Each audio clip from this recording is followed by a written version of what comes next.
This week's episode of Sounds Good is brought to you by the folks who make my podcast happen. Gradient. They recently launched their full editorial website filled with tons of articles advancing identity and culture.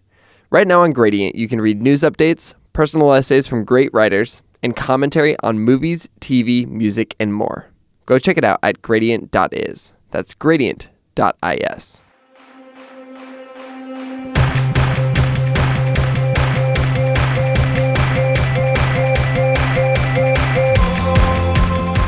Hey everyone, welcome to this week's episode of Sounds Good with Brandon Harvey. I'm Brandon Harvey.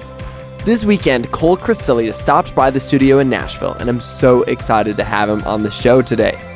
Kohl is the CEO and co-founder of Crochet Kids International, an incredible nonprofit using something as simple as crocheting to empower people all around the world to rise above poverty. Everything they make, whether it's a beanie, a bag, or a t-shirt, comes hand-signed by the person that made it, so you always know where and who your product came from. Kohl and I had a great time talking about the importance of travel, the secret to starting things, and how to change the world. I know that you're going to love it, so let's jump straight into the conversation.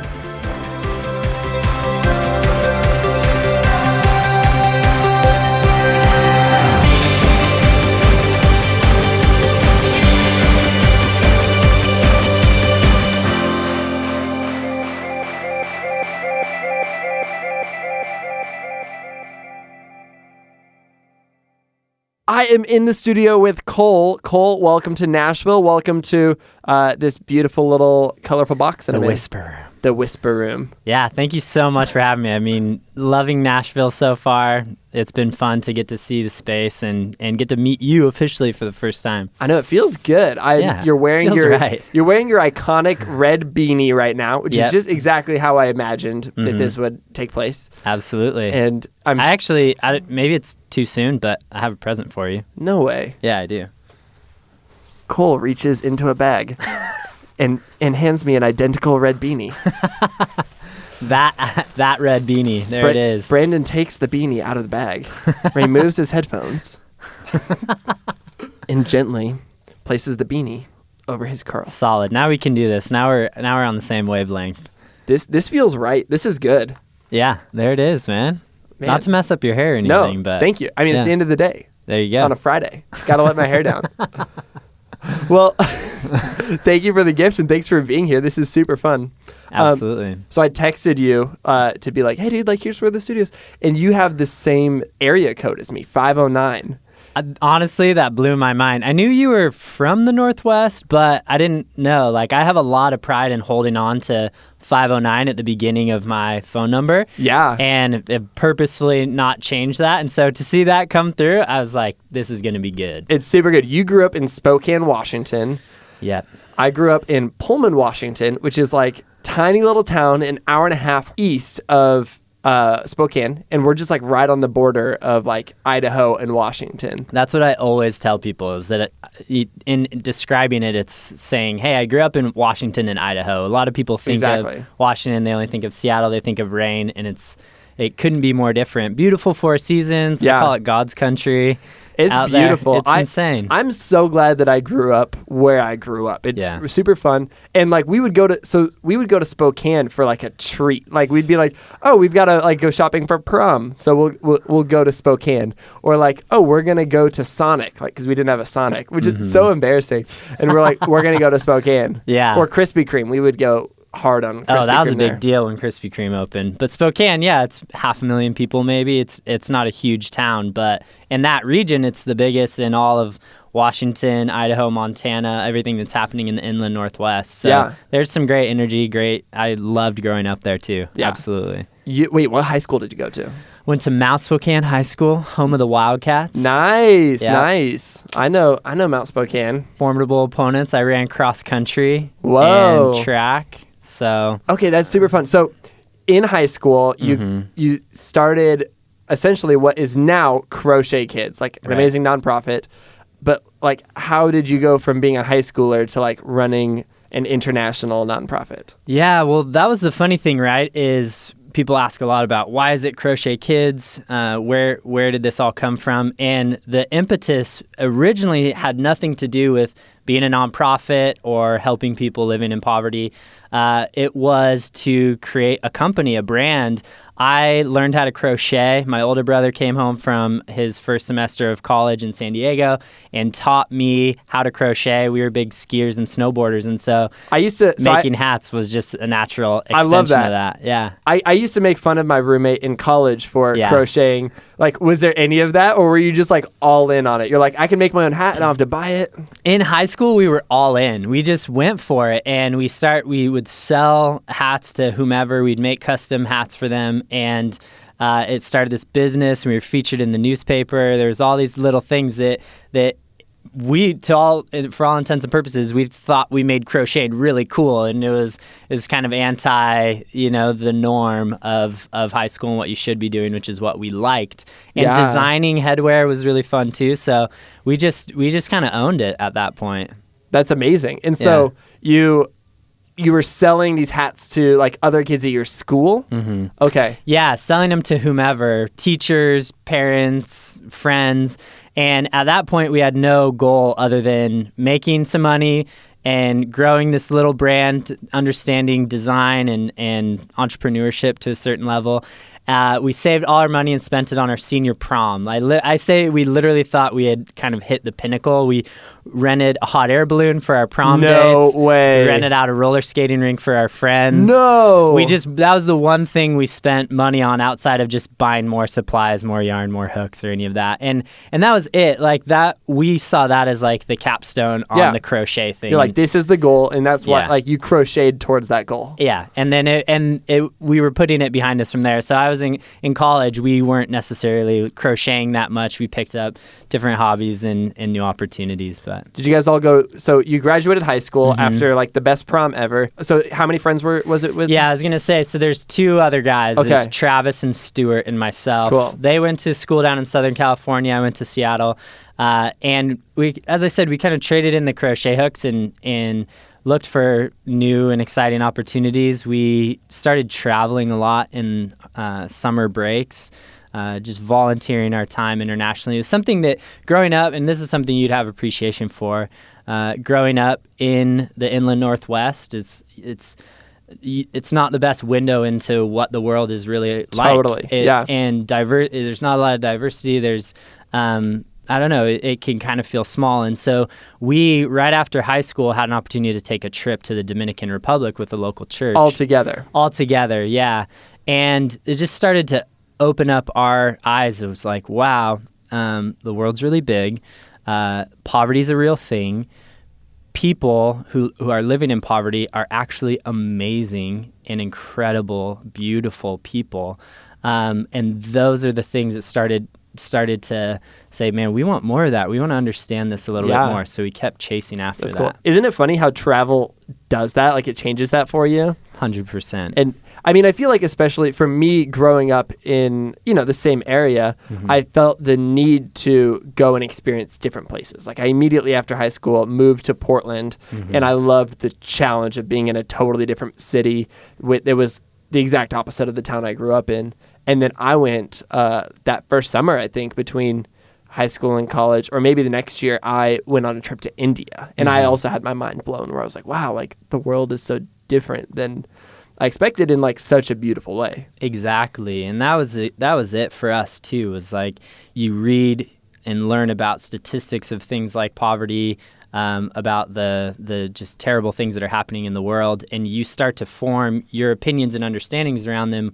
And you don't realize how that it's a person on the other side, that there's just another person trying to live out their story, trying to pursue their dreams and passions, and getting to travel and getting to meet people starts to break down those barriers. And once you have it once, it starts to chip away at that idea, and then it all falls, and then it's like the barriers are down and you understand that people everywhere are amazing. Totally. Yeah, deconstructing that is it's such a good feeling to be like, and it hurts at first. It's like, okay, I'm wrong. Like I have a wrong view of the world. Yeah. And then you start to go, but like the world is so much more beautiful than the small way that I saw it. And I think everybody has some sort of evolution of that.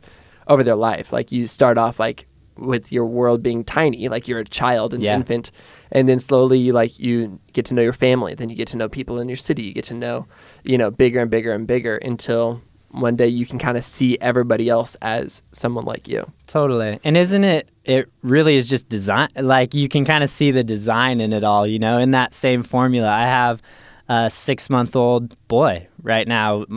It's our first child for my wife and I. And in the same way, to see it start from ground zero and to see how a child starts to interact with their world around them and to know, having experienced the amount of life that I have, know that he's going to be on that similar trajectory, that's really exciting. So as somebody who's experienced this in his own life, like how are you going to guide your son into experiencing that? Like, because I do not plan on having children for a while. Like, I have I don't know anything. Like, break that down for me. What's like your goal? How does that work? That's an awesome question that I do not have an answer for right now. That's okay. We're taking it a step at a time. Yeah, that's probably smart. Yeah, but I think it is, it's at the stage where he's starting to understand. It's starting to really just bring him into what life is, and talking to him like an adult and helping him understand like the realities of the life that we live. So I think one of the beautiful things is especially in our line of work, is how you can start to introduce ideas of just the globe of different cultures at a really young age, whether it's through the types of coffee that you have on your shelves or the types of products that you buy. That's one of our big passions as a brand is helping make that introduction at a sooner level for children to think about, whoa, this product, it's hand signed by the person who made it. Yeah. So. Yeah. Okay. And let's jump back into that. I'm getting ahead of myself. I love it. It's because you've done a wonderful job of, with Crochet Kids, using it to kind of open people up to the world. How did you go from being like somebody who had just like gone to this new place, had your like the way that you saw the world challenged, to doing something about that, doing something with that? Yeah, that's a great question. So for us, it was those experiences, and it was that question that I think anyone has, which is, what can I do to help in any way? Those are the questions that I was asking of myself, and that as a friend group, what were the problems that you were seeing? Poverty, and more specifically, starting to see how traditional forms of international aid were keeping people in a cycle of dependency more than they were empowering or equipping somebody for their future, of setting them up for a self-reliant livelihood. And so those are the things that we were seeing. We were seeing programs and even things that we were a part of. You saw that they were relying upon a volunteer to come and do that thing, or you realized that in some cases you were going to build bunk beds or to dig a ditch, and you kind of started to do the math and realize this is taking jobs potentially away from people who could be doing this work. So with that, with poverty in general, we were asking that question, and it was in the summer of 2006. One of our co-founders, Stuart, was in Uganda and was wrestling with those same questions that we all were, and he was asking people, what could we do to help? And they said, we want to work. We want to provide for ourselves.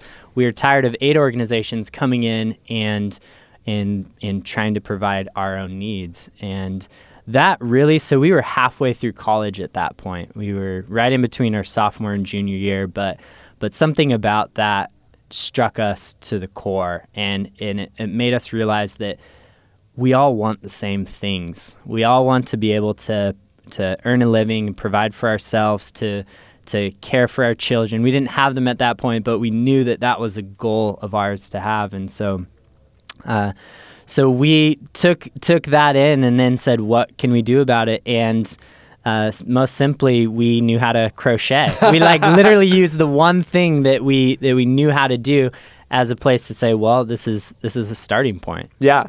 And your goal was to give everybody in these other places an opportunity to take a hot air balloon into the sky on their prom day. Is that correct? Yeah, that was, it shifted, but that was originally everything. Yeah. The joy that we experienced in that moment really would have, made every it happen. every single person needs to ride in a hot air balloon, and I have not yet, so I'm going to take up crocheting pretty soon. Yeah, let's go. Yeah, maybe we'll start doing my podcast on a hot air balloon. I'll be back. Perfect. This is good. Okay, so in all seriousness, so you decide to start using crocheting to give people the opportunity to like do what they want to do. Yeah. What do you finish college? What does that look like? Yeah, so in between right before we started our junior year of college, myself, Travis, and Stuart were literally sitting around a fire in my backyard in Spokane, and we were weighing these options. Stuart had just returned from his trip. I had spent the summer in the Dominican Republic, so this idea of helping alleviate global poverty was something really, really heavy on all of our hearts, and through that conversation and realizing that if we decided to take that step, if we were going to go back to Uganda and start by training a group of women how to crochet, there were so many unknowns, but we knew that if we were going to do it at all, we had to commit everything we had to it. And so we started right from there. In my mind, Crochet Kids International was in existence at that point, and it was going to happen because we kind of laid down the commitment together to say, hey, this is something that we want to do. And we went back to school. We rallied up in our individual schools. We rallied up close friends, started sharing that idea. We broke out our crochet hooks again, started making headwear, selling it, telling people the story about what we planned to do, and then applied to become a nonprofit during that school year. What was fun at that point was every single thing that we did at school was for the impending organization. That's amazing. So business plans in our business classes, business plans for Crochet Kids International. Man. Marketing plans, they were strangers or classmates, friends of mine, and the plan or the project was to create a marketing plan, and I would say, okay, guys, we could make up some fake product and we could market that fake product and probably get a good grade. Or we could put energy behind this organization and this idea that we're trying to start to give women jobs and empower them in Uganda. That is so cool. So the earliest days were just working it out in the classroom, turning papers into teachers and saying, hey, we're actually doing this. We want your legitimate feedback. That's amazing. So people are actually critiquing you and saying, this is how you can make it better. This is how you can improve. Making connections. And that's always my encouragement too, right? Like if there are students that listen to this podcast or anyone at any stage in life, but it's like take advantage of those opportunities where you're in a position where people want to provide resources, they're like being paid to do that. Yeah. And they want they started doing that job because they wanted to actually make an impact. Absolutely. And so we started there, and then we were talking as much as we could at that same point. This was in 2006, early 2007, talking with organizations and contacts that we had in Uganda, planning for a trip that summer. And we had on this trip, we had all raised our own individual support to go on the trip.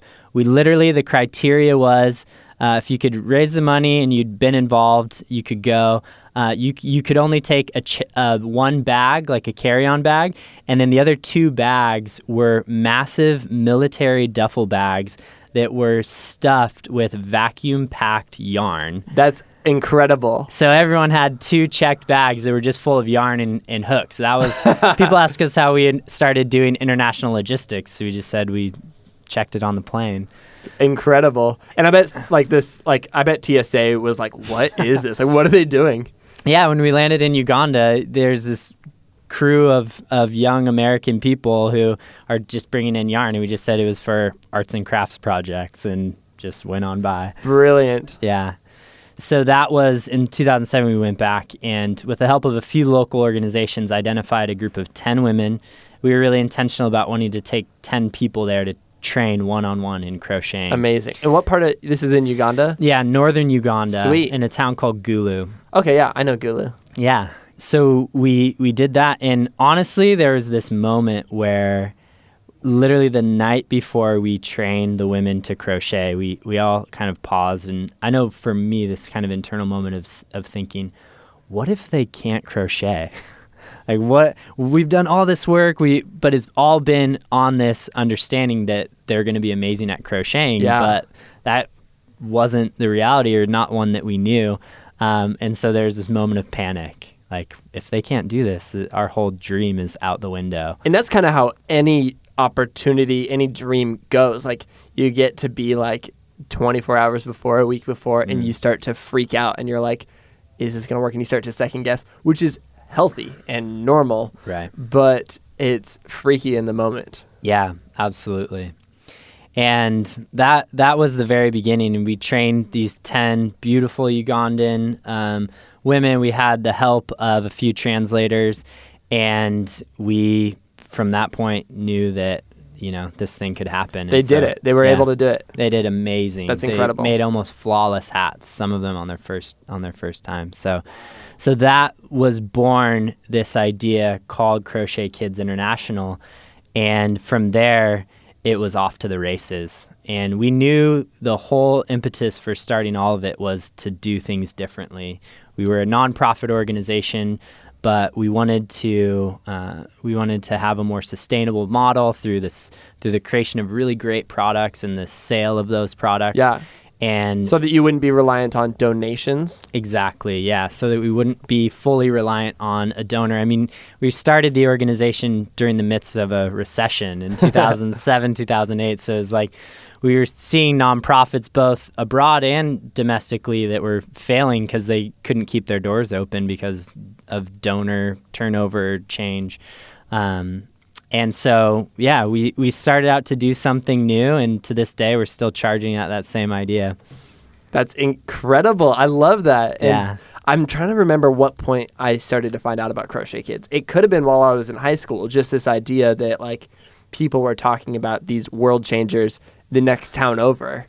And I think that I even, I remember friends, at school wearing the hats. But then it was years later that I started to be like, this is legit. This isn't just a thing in my part of the country. This is something that's it's taken over. You guys are now you guys have partnered with Nordstrom, Zoomies, all these places, and you guys are legit. Thanks, man. I mean, like they say, fake it till you make it. And we're still, we've been around for now 9 years, going on 10, and we've learned a ton along the way. And still have a lot to learn, but we've had some beautiful opportunities. People that really have been able to get behind the story and what we're about in awesome ways. So, what do you think it is that people connect with so much? You know, I think the big thing is that the core of what we're doing is so, and I don't want this to sound like in a boastful way at all, but it's so just genuine and authentic. Like, one of the big decisions we had to make, not only in starting, but especially as we scaled, was, do we remain a nonprofit organization? Totally. And that's something, there's very few social enterprises that are nonprofits. And for us, we celebrate people who use a for-profit model, but for us, it's just kept the clarity of purpose, and it points everything that we do back to our mission in a really beautiful way. And I think that people can resonate with that. I think that they get that we're not in it or I'm not in it for my personal gain, but that everything that we do is structured so that women in now Uganda and Peru have opportunities that they otherwise wouldn't have, and that they'd be empowered to rise above poverty. Yeah, you totally could have just been a beanie company where you and your buddies teach more people in the United States to just make hats. And you also could have just been a company that teaches other people in other countries how to make hats and then sell them and then give some of the money back. But but you guys decided to go full on with the nonprofit. And I love that you guys do, I love that you're basically selling things, but you're also employing people in the process. Yeah. And that's huge because it flips what you had seen that you saw was unsustainable on its head. Totally. And the craziest part is actually not only the job creation side, but really ultimately our goal for our work on the ground is that women would graduate out of our programs. And that's really, when we said we want to help fight this model of dependency that's being created within international aid, it was first and foremost providing a job, but then it was following that job with a 3-year education curriculum and a one-on-one mentorship program from local mentors. Incredible. To help them actually take the step from working at Crochet Kids to graduating and moving on to their own businesses that they can run. Yeah. And that's like the core of how we define empowerment, and something that we've seen happen to some successful ways for sure. And why did you guys choose women? Like, what's the thought process on that? For us, it came down to how could we create the most impact? So as we looked at the landscape, starting in Uganda, but then even globally, when it came to international development, through a lot of guidance and advice from organizations and people who had already been working on the ground as well, we saw that the amount of income and resources that a woman poured back into her family, the number of people that she would lift out of poverty alongside of her, it was really clear that in impacting and choosing to employ women would provide a livelihood for an entire family. And so right out of the gates, we saw that was a place that we needed to focus to start. And it wasn't our intention, and still isn't. I think that there could be opportunities, and we employ men in different roles and capacities internationally. But really, it was from that idea that if we're going to create the most impact possible, it's going to happen through women. And my other answer is women are just awesome. They really are. Yeah, they're the changing the face of their communities all across the globe. But in Uganda and Peru, we've just had a blast working with them. So that's incredible. Yeah, I just got back from a trip to Zimbabwe with a large nonprofit, and we were basically there specifically to learn about the value of women internationally, and just the way that they have, they are the economic backbone of so many developing nations, and they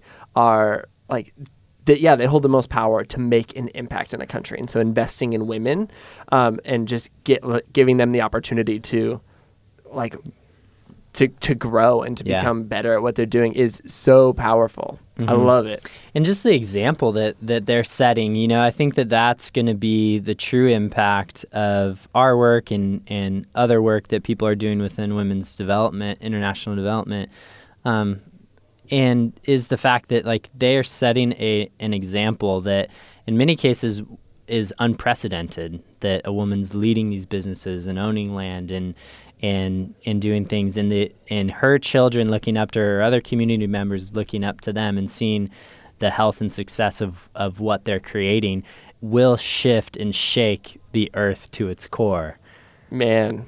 Yeah. How many women have gone through the Crochet Kids journey?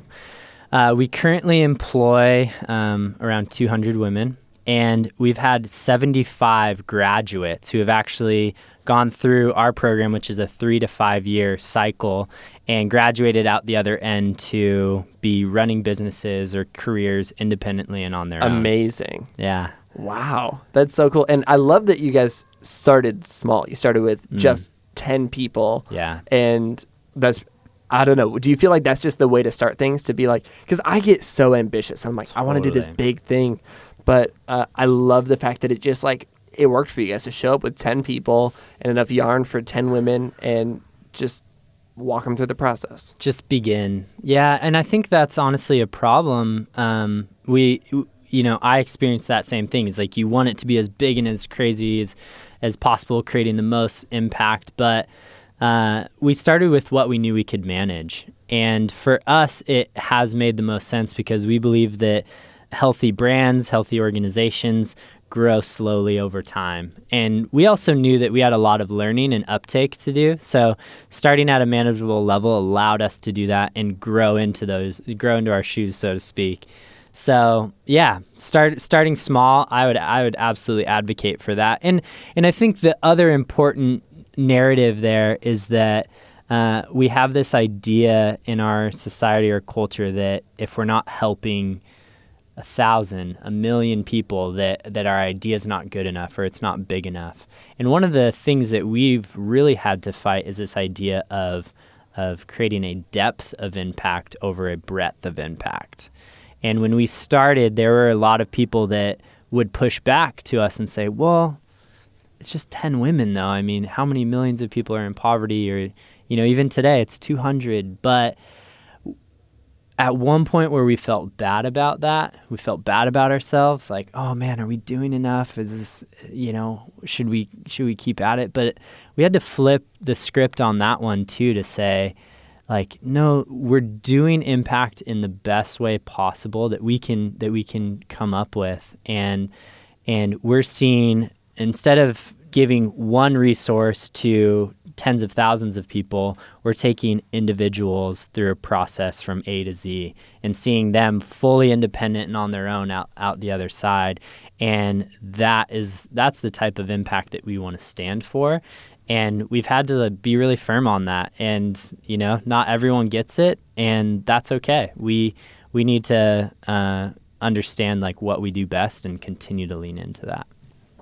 And I feel like the ripple effect is so much stronger when you do that. One person's life can have so much more impact when they've gone through 5 years of working a job and have a mentor and are given opportunity to take next steps. Like, that's so much better than somebody having like a part-time job where they go and like they've learned how to crochet. Like, it's so much bigger than just hats. Totally. And I think the thing that you and I, I'm sure you relate with, is that once you start doing any sort of work that's making an impact, you realize that what you do isn't enough, that you serve a role or a function, but really the other half of it, or even more, is helping encourage and inspire other people to do that. Yeah. So who's listening to this podcast that's gonna, who's gonna be encouraged or inspired, that's gonna start something and have a greater reach and impact than either of us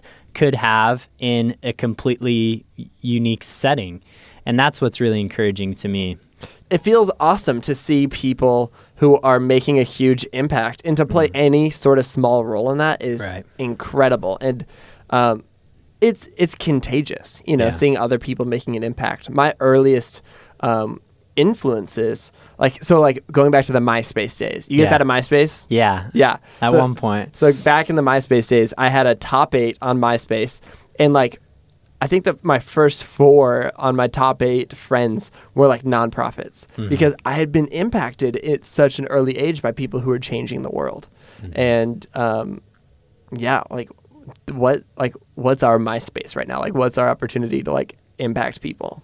Totally. And I think that there's really healthy side to that I think you're a beautiful product of that you were encouraged and inspired by people who are doing good, and then you made it a part of your life, your vocation, your everything you are, to try and do the same. I think the danger, the shadow side to that sometimes can be in kind of a celebrity culture that we have, is that people will be like, oh, well, those people are doing social good, so that's their thing and I don't have to worry about it, or they got it covered. And I think we have to be really careful of that, because, I'm the first one to say, whenever I get to share, speak anywhere, that what we do at Crochet Kids International is not enough.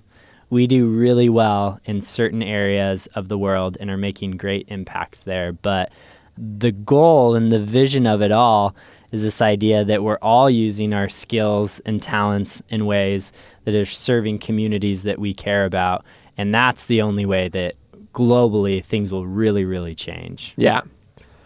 I feel like there's another side of this too, where like one of my friends, he's got this thing that he says where it's very tongue in cheek. He says, people in our generation, we don't start bands anymore. We start nonprofits. Yeah. And the truth is that it also has become very cool to be changing the world. And and there's nothing wrong with that. Like, I hope that is just infused in our generation, and that people look back on our generation as a generation that set a trajectory for future generations to care about the neighbors that are beyond their borders. Yeah. But at the same time, like, I think that it's because the nonprofit world has become very glamorized.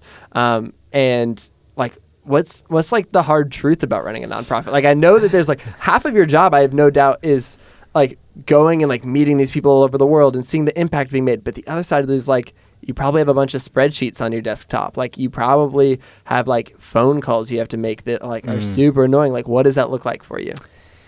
Yeah, and I think that's such a healthy perspective for people to understand too, because it is this idea like, oh, why, how awesome would it be if my vocation was something that absolutely was impacting other people. Everyone has an idea to start a nonprofit for sure. The reality is this, man. So I wrote a blog post about this not long ago, but people were asking me like, oh, how long were you working until, you could get paid to work at the organization? And for us, it was almost 4 years where we were working second jobs. I was a server at a restaurant. I was a student, and then I was a server at a restaurant for a number of years, working 5 nights a week. My wife was in nursing school, so full time, so she wasn't working. 5 nights a week at the restaurant, 5 days a week at the organization, the hustle, the grinds, and as even that can sometimes be glamorized, like, oh yeah, that's the, the early startup days. But it's a grind, and you have to really take care of yourself in the process, or realize that's not a sustainable endeavor. And then today, of course, I mean, there's plenty of things that are really challenging. You're running a business, and there's a lot of that is not glamorous, and a lot of work that gets poured into it, a lot of sacrifice, both for your personal relationships as well as finances, as well as your just emotional bandwidth. Those things get tested to the absolute max, and it's an endurance. It's the long game, right? Like it's not something that you can step into for a short period, for sure. Yeah, and you also are in a role where you're seeing some of the darkest parts of the world. You're seeing things, like you're seeing brokenness, and your goal is to fix that. But like, how do you deal with I know you're super positive, upbeat guy. Yeah. I love the joy that just permeates crochet kids in general. But how do you keep the cynicism, the darkness, the heartbreak of the world from permeating who you are and what you do? Yeah. For me, there was a turning point, I would say, where for a while I tried to bear the burden of all of that weight, right? I tried to take the weight of the world on my shoulders, of the issues that we were trying to deal with, and say, it's mine to solve.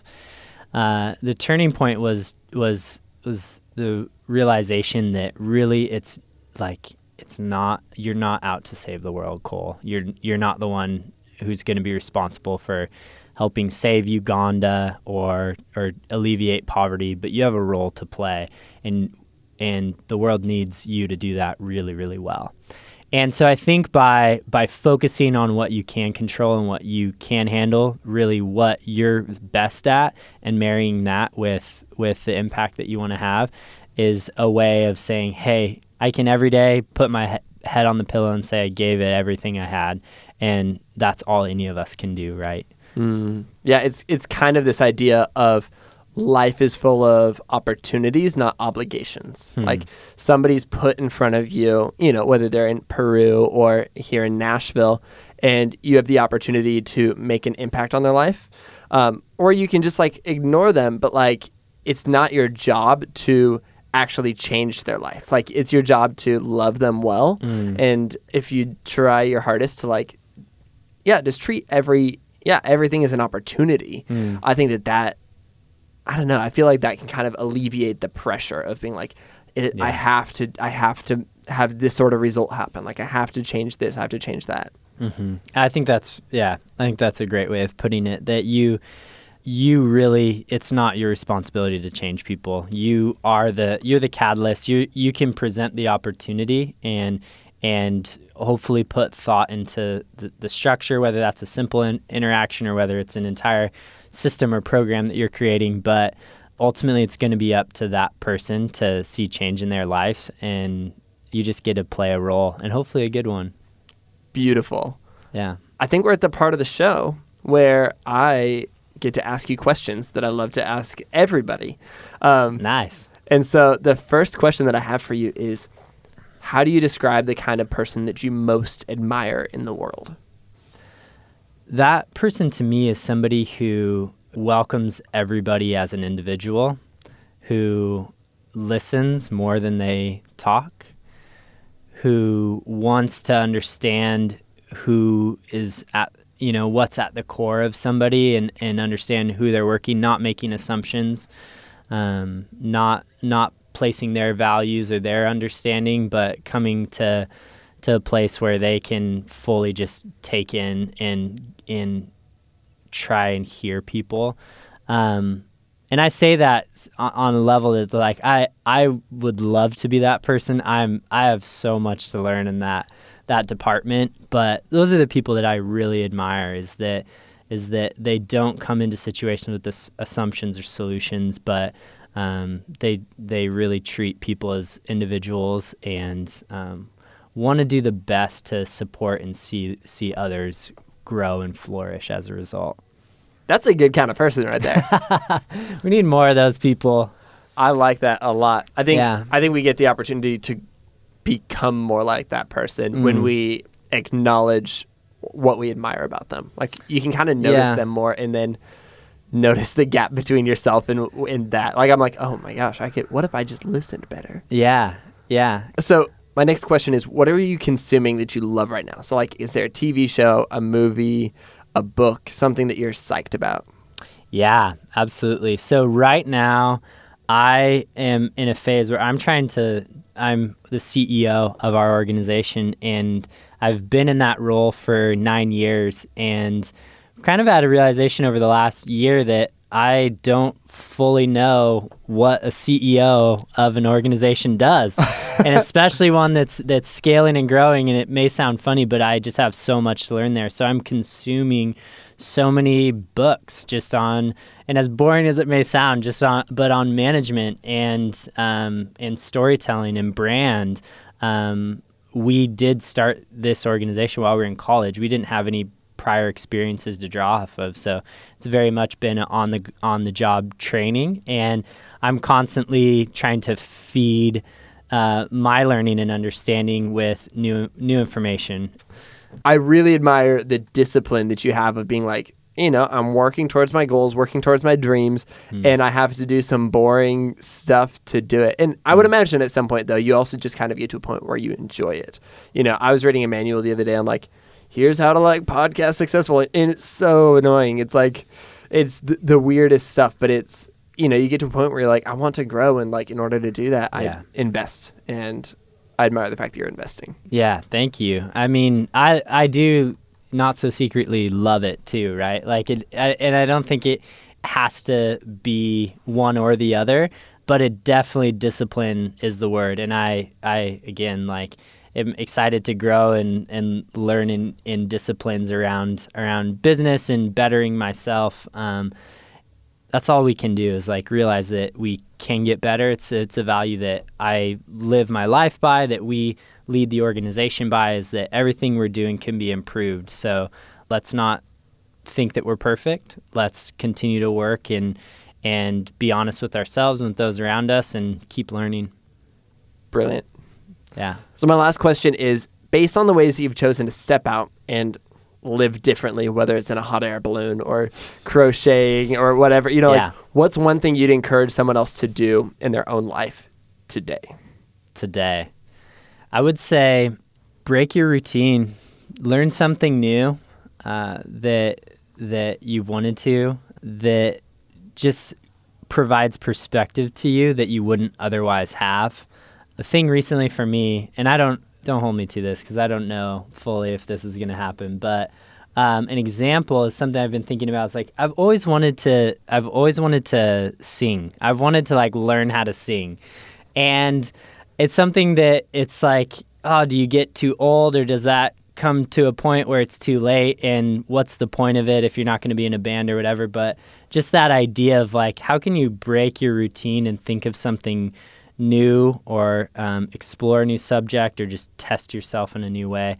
Those are the ways that you'll start to train your brain to like break the ruts that it gets in, because we all have a tendency of doing that. That is so healthy. What a cool way to see the world differently. You know, some of my favorite people are like, my favorite people in the world are people who have made a change in their life. Yeah. You know, they were a doctor and now they're a chef. Yeah. And they get to make these beautiful metaphors in their life where they get to describe things with terms that never made sense. And so you can become the best chef in the world because you can describe things in doctor terms. And what would it be like for you as somebody running a nonprofit, making an impact in the world, to talk about things in terms of music and singing and just like bringing a totally different thing into things? Like for me, I freaking started a podcast. All my life I've been a photographer or a writer, like these things that are very visual, physical, like I can see them. And now like there's nothing visual about this except for like the goofy cartoon of me on like your iPhone. And so it's been so challenging and refreshing to be like, I don't know how to use my voice at all. Like oh man, I am so glad you brought that up. What a cool challenge. Yeah, absolutely. And the thing about it is just taking a step. 'Cause I think too often as well, it's like whatever, we have ideas, we have things that goals or things that we set for ourselves, but we always set them to the farthest degree. It's like, you're not trying to be like a professional singer. You're just trying to sing. Yeah. And no matter what that is in your life, is just kind of taking a step in that direction. So that's what I'd say. My encouragement's always just start and begin the process. Start and you'll with learn 10 along people. the way. Yeah, start with 10 women, and it may seem small, people may have their questions, but you build and you grow and you learn and you get sharper and you improve. And that's, different people have different perceptions of that even. It's like, do you make the perfect thing and scale is fast or it's nothing? It's like, no, like figure out what makes sense for you and do that. Brilliant. Kohl, if people want to follow along with your life and if they want to get to know more about Crochet Kids, where can they do that? Yeah, I love social media, always have. So definitely find me on Instagram, Snapchat, Twitter, at Kohl Grayson, KohlGreyson, and Crochet Kids, at Crochet Kids on all the social medias, as I say.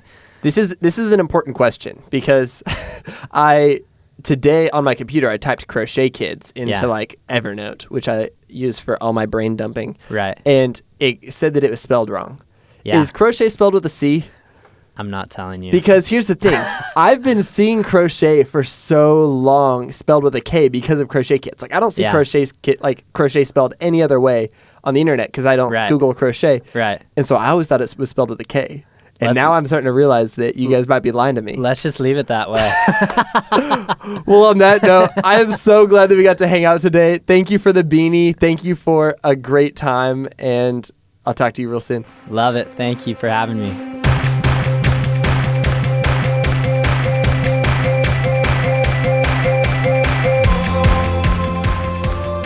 Sounds Good with Brandon Harvey is part of the Gradient Podcast Network and is created in collaboration between me, Brandon Harvey, and Gradient. Find them on Facebook and Twitter at Gradient.is. That's Gradient, D-O-T-I-S. Follow along with my story on Instagram, Twitter, Snapchat, and Facebook. My name is simply at Brandon Harvey. That's Brandon with an E-N. And if you go to my website, brandonharvey.com, you can sign up for my weekly good newsletter, where I highlight 5 of the most hopeful things happening around the world. Make sure you hit the subscribe button wherever you listen to podcasts. Which brings me to some crazy news. I just heard that we've officially reached 100 reviews on iTunes, which is absolutely nuts. The 100th review was from Michael Chapsmith, and he even used some emojis in his review.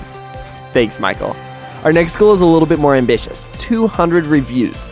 Let's make it happen. It really actually helps people find the show. So go leave a review and feel free to use some emojis like Michael did.